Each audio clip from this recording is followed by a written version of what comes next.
I remember just sitting on the academic quad and I was by myself, and it was my first time by myself since like being dropped off here by my parents, and I had Prio, so I was always around people.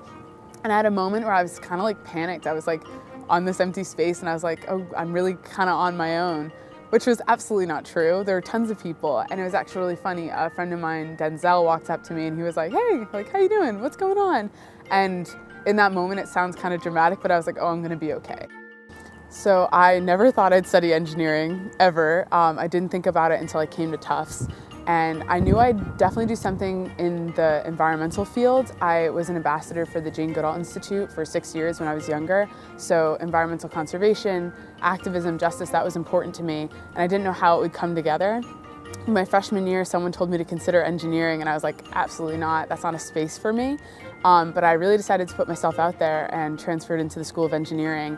And I'm so glad I did, because it definitely was probably the most challenging thing I've done, and it was outside my comfort zone, and I didn't think I belonged, but I feel like I made a space for myself. And I think I was pretty uniquely considering how do systems of oppression engage with our work, and how are we perpetuating injustice if we're not explicitly thinking about how we can do engineering equitably.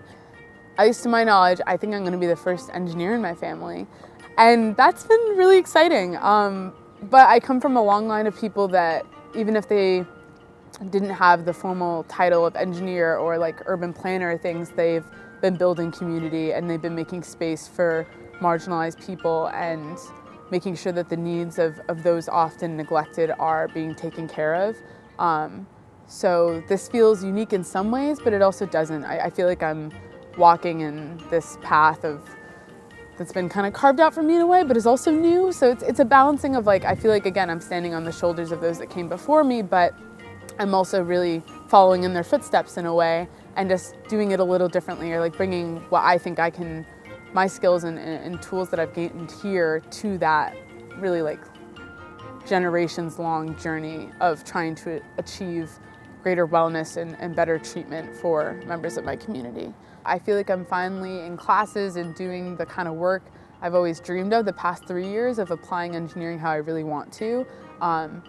And it's funny because 3 years ago, again, everyone was like, René, what are you doing? And like, oh, those jobs don't exist. And now I'm looking at the job market. I'm like, well, engineering for social justice, it's out there. Like, it's happening now. I told you. So I don't know, I'm feeling pretty optimistic about post-graduation and pretty excited to start doing, like full-time work investing in the things I care about.